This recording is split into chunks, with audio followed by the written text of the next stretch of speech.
Cord lining, but why is it important for babies to be tested for menstruation in the first place? Okay, the importance is that sometimes these diseases is not easily detectable. Okay, unless at birth and even a few days after. Okay, unless you do these tests, and it's important to do this test early on because you need to give treatment right away so that you don't develop the complications.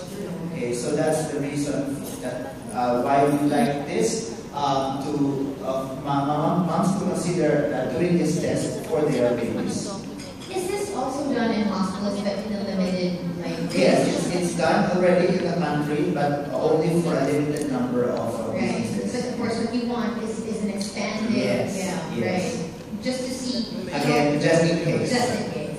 All right. Well, are there any other things that you would like to share with our media and blogger friends about, cord blood, cord lining, and menstruation? Okay, so as we have mentioned, ladies and gentlemen, we have these different services that's being offered. That includes cord blood, cord lining, and menstruation. And this covers.